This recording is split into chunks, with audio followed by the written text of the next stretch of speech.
সমস্ত সাধুগুরু বৈষ্ণব ভক্তবৃন্দ ও ভক্তিমতী মায়েদের চরণে শত কোটি প্রণাম।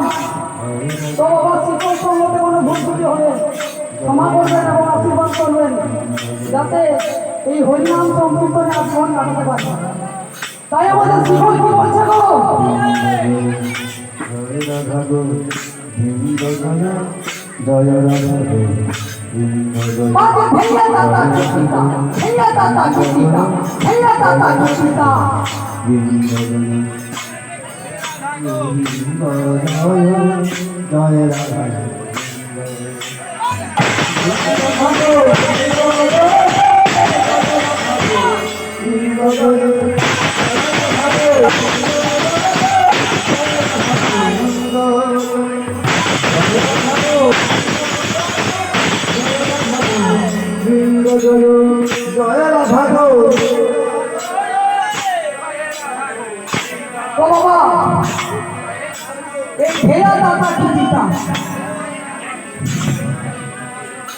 তো বাবা সেই আত্মারামে স্মরণ করতে বলছে গো।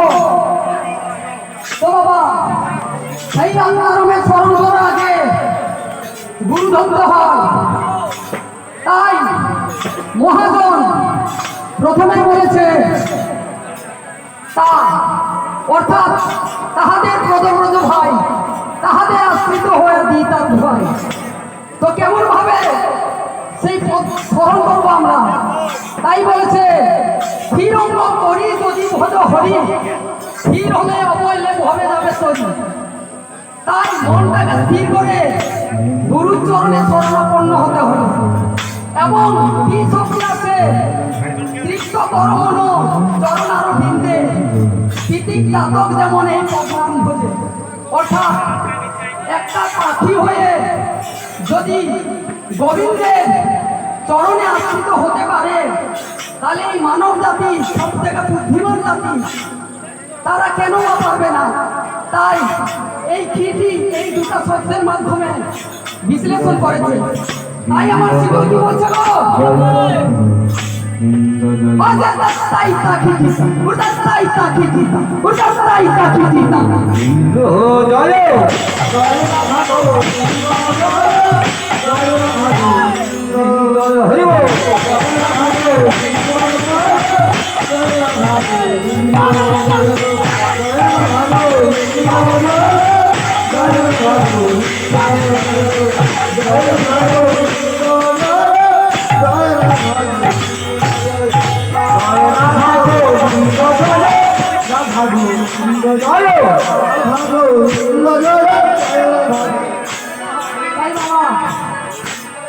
সংকীর্তন এই সব না হলে কীর্তন হয় না।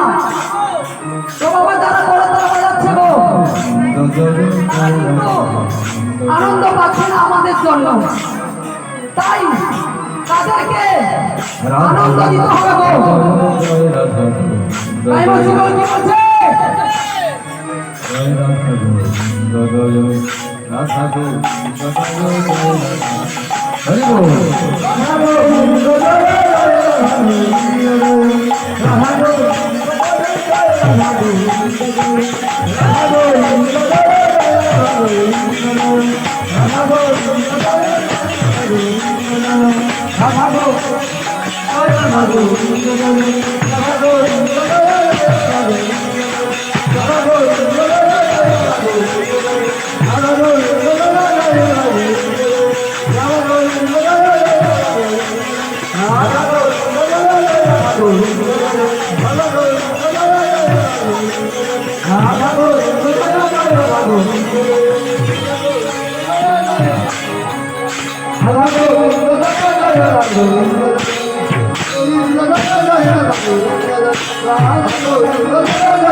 Hare